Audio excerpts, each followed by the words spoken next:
વિરામ બાદ ફરી એકવાર આપનું સ્વાગત છે। સમાચાર જૂનાગઢથી મળી રહ્યા છે। જૂનાગઢ જિલ્લામાં વહીવટી તંત્રની ઘોર બેદરકારી સામે આવી છે। બાંટવામાં મતદાનના દિવસે પણ જોવા મળ્યા રાજકીય બેનરો। ભાજપ અને કોંગ્રેસ પક્ષના બેનરો જોવા મળ્યા। વીડિયો સામે આવતા તપાસ માટે પહોંચી મામલતદારની ટીમ। મીડિયાને જોઈને મામલતદારે બેનરો ઉતારવા આપી સૂચના। मतदानना दिवस सुधी राजकीय बेनरो न हटता तंत्रनी कामगीरी सामे अनेक सवाल उभा थई रह्या छे। साहेब आज अत्यारे जे हजी पण आ बेनरोने लागेला छे आचारसंहितानो अमलवारी थई नथी।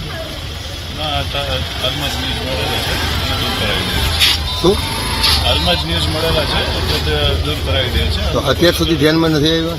આજે મતદાન છે।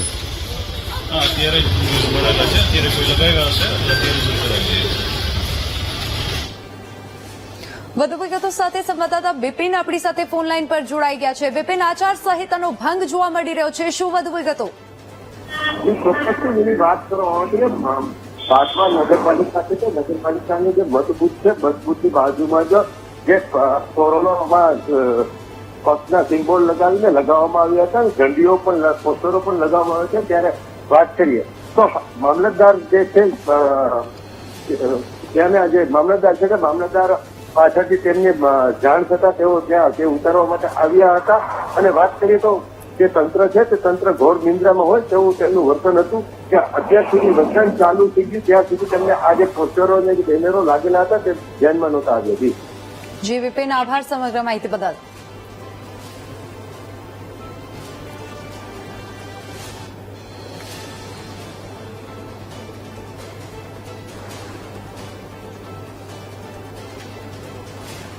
આ તરફ લાઠી નગરપાલિકાની ચૂંટણીમાં કોંગ્રેસ ઉમેદવારે વાંધો ઉઠાવ્યો છે। વોર્ડ નંબર 5માં રામેશ્વર શાળામાં ઈવીએમનું બટન ન દાબતું હોવાનો તેઓએ આરોપ લગાવ્યો છે।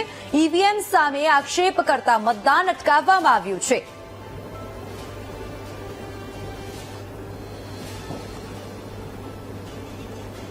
વધુ વિગતો સાથે સંવાદદાતા દિલીપ ફોન લાઈન પર જોડાઈ ગયા છે। દિલીપ, આ વધુ એક ઘટના સામે આવી રહી છે જ્યાં ઈવીએમ ખોટકાઈ ગયું છે, શું વધુ વિગતો?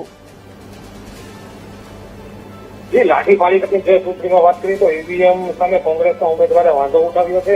લાઠી પાલિકાના જે વોર્ડ નંબર 5 ની રામેશ્વર શાળા ખાતે ઈવીએમનું બટન ન દબાતા હોવાનો આક્ષેપ છે। ત્યારે હાલ જે ઈવીએમ છે એને બંધ કરવામાં આવ્યું છે। અડધી કલાકથી મતદાનની કામગીરી છે તે પણ ખોરવાઈ હતી। ફરી મતદાન શરૂ કરવા તંત્ર પ્રયાસ કરી રહ્યા છે। જ્યારે અડધી કલાક બાદ પણ મતદાન હાલ પાછું શરૂ થવા પામ્યું છે। ત્યારે હાલ જે કોંગ્રેસ દ્વારા જે ઉમેદવાર છે એમણે આજે ઈવીએમ ના બટન જે 5 નંબરની શાળામાં વાંધો ઉઠાવ્યો હતો।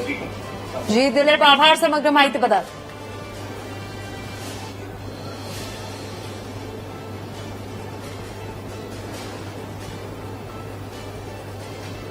આ તરફ જામનગર જિલ્લામાં 3 નગરપાલિકાની ચૂંટણીનું મતદાન ચાલી રહ્યું છે। 11 વાગ્યા સુધીમાં સરેરાશ 21% મતદાન નોંધાયું છે। જામજોધપુરમાં 20.53% મતદાન યોજાયું છે। ધ્રોલમાં 21.17% મતદાન યોજાઈ રહ્યું છે થઈ ગયું છે, માફ કરજો।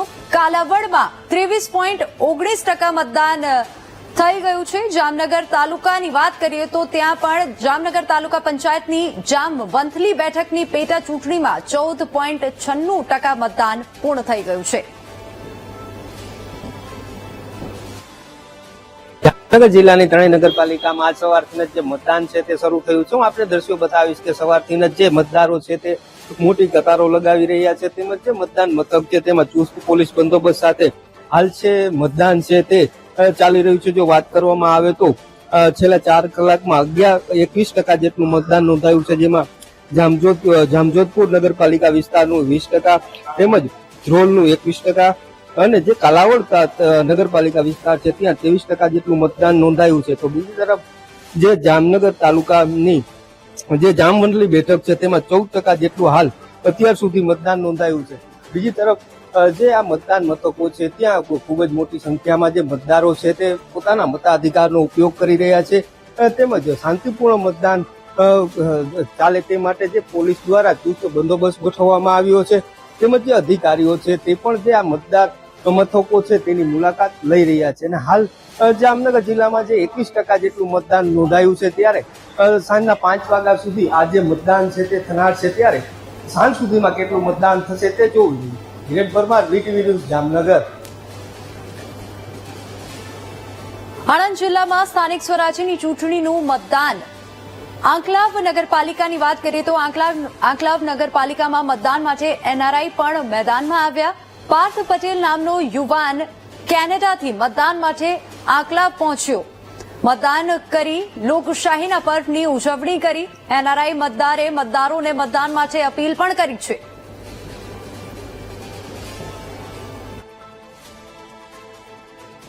હું સવારમાં 5:30 ઉતર્યો છું કેનેડાથી, અને હું સ્પેશિયલ વોટ માટે આવ્યો છું. અને જેનું પણ વોટિંગ બાકી હોય એ સ્પેશિયલ 6 વાગ્યા સુધી ટાઈમ છે, તો સ્પેશિયલ તમે આવી શકો છો. અને વોટદાન એ મહત્વનું વસ્તુ છે, અને મારા માટે વોટદાન માટે સ્પેશિયલ છે. અને મારા આકલાવ ગામનો વિકાસ પણ હું માંગુ છું, એટલા માટે વોટદાન માટે બધાને નમ્ર વિનંતી છે કે તમે 6 વાગ્યા સુધીનો સમય છે તો આવી લો બધા. આ તરફ ગઢડા નગરપાલિકાની ચૂંટણીમાં મતદારોમાં ઉત્સાહ જોવા મળી રહ્યો છે. 101 અને 102 વર્ષના વૃદ્ધાએ ઉત્સાહ સાથે મતદાન કર્યું છે. આયુષ્યની સદી વટાવી ચૂકેલા વૃદ્ધાનો મતદાન માટે ઉત્સાહ જોવા મળી રહ્યો છે.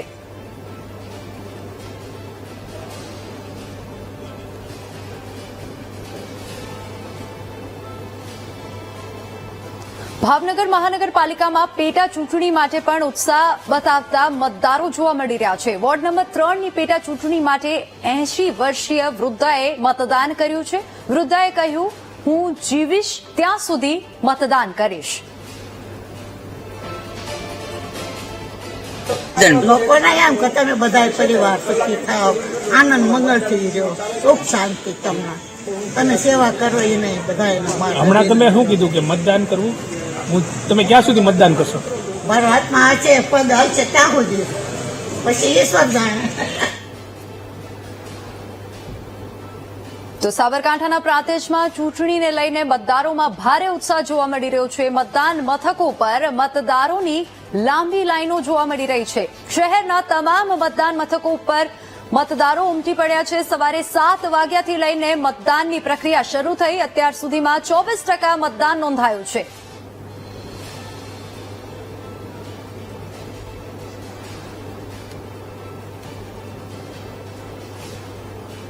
આ તરફ કરજણની વાત કરીએ તો કરજણ નગરપાલિકાની ચૂંટણીમાં શાંતિપૂર્ણ માહોલમાં મતદાન યોજાઈ રહ્યું છે. મતદાનમાં કોઈ અનિચ્છનીય ઘટના ન બને તે માટે પોલીસ સતર્ક છે.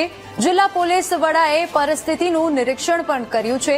જિલ્લા પોલીસ વડાએ કહ્યું કે શાંતિપૂર્ણ રીતે મતદાન હાલ ચાલી રહ્યું છે. કરજણમાં સતત પેટ્રોલિંગ પણ થઈ રહી છે.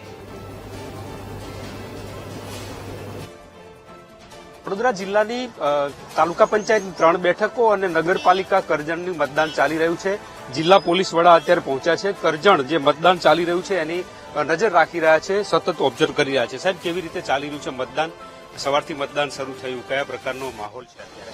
આપ લોકોને ખ્યાલ છે કે આ જો કન્યાશાલા વાળું મતદાન બૂથ છે એ શહેરનો વચ્ચે વચ્ચે આવેલું છે, અને અહીંયા એક મોટા ટ્રાફિકનો ટી પોઈન્ટ જેવું પણ છે, એટલે ગીર્દી રહેતા હોય છે. અમે લોકો દર ચૂંટણીમાં એમને એક સેન્સિટિવ બૂથ તરીકે ગણીએ છીએ ગીર્દીના પ્રમાણે.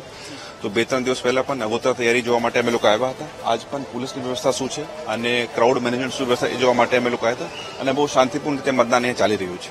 તાલુકાની વાત કરીએ તો 3 બેઠકો ઉપર થઈ રહ્યું છે, ત્યાં કેવો માહોલ છે, કેવી રીતે ચાલી રહ્યું? તાલુકાનો તો મોટાભાગે સિટી વિસ્તારમાં આવે છે. આપના નગરપાલિકા વિસ્તારમાં અહીંયા આપના ફૂલ બોડીની ચૂંટણી છે, અને અત્યાર સુધી શાંતિપૂર્ણ ચૂંટણી છે. બીજું કંઈ મારી પાસે માહિતી કોઈ અવ્યવસ્થાની નહીં આવેલી. કરજણમાંથી કેટલાક અપક્ષ ઉમેદવારો પણ છે, થોડોક વિવાદ પણ ચાલેલો, એને લઈને સાંજ સુધીમાં કયા પ્રકારનો બંદોબસ્ત હશે?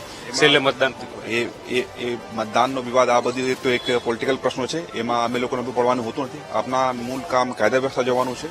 તો સાંજ સુધીમાં અને ઇવન લેટ ઇવનિંગ સુધીમાં કોઈ જાતનો તકરાર પોલિટિકલ રીતે એક કાયદા વ્યવસ્થાનો પ્રશ્ન ના ઉદ્ભવે, એટલે અમે લોકોની પેટ્રોલિંગ અને પોલીસનો ગોઠવણ ફિક્સ પોઈન્ટ વગેરે પણ રહેવાનું છે. Thank you very much sir. Rohan Anand sir કહી રહ્યા છે કે નગરપાલિકા વિસ્તારની અંદર સતત નજર રાખી રહ્યા છે. મતદાન પૂર્ણ થાય ત્યારે ખાસ કરીને બંદોબસ્ત અને સતત પેટ્રોલિંગ પણ રહેશે. કોઈપણ પ્રકારની અનિચ્છનીય બનાવ ન બને એના માટે સતત પોલીસ સ્ટેન્ડ બાયમાં છે.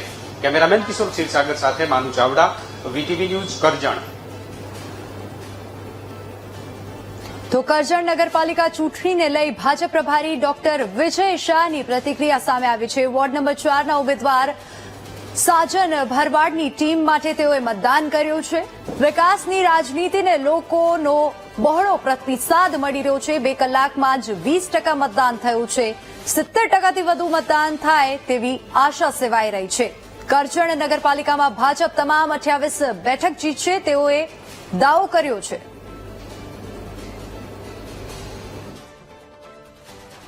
નંબર 4ના અમારા ઉમેદવાર સાજનભાઈ ભરવાડ અને એમની સમગ્ર ટીમ આપ જોઈ શકો છો કે મોટી સંખ્યામાં મતદારો મતદાન કરી રહ્યા છે. ભારતીય જનતા પાર્ટીના માનનીય મોદી સાહેબના વિકાસની રાજનીતિને મત આપવા માટે લોકો પોતાના ઘરેથી બહાર નીકળ્યા છે અને સવારના 7 થી 9 2 કલાકના સમયગાળામાં જ્યારે 20%થી વધારે મતદાન થાય એ જ બતાવે છે કે લોકો ઉત્સાહથી આજે અહીંયા મતદાન કરી રહ્યા છે. 70%થી પણ વધારે મતદાન થાય એ પ્રકારની ગણતરી છે.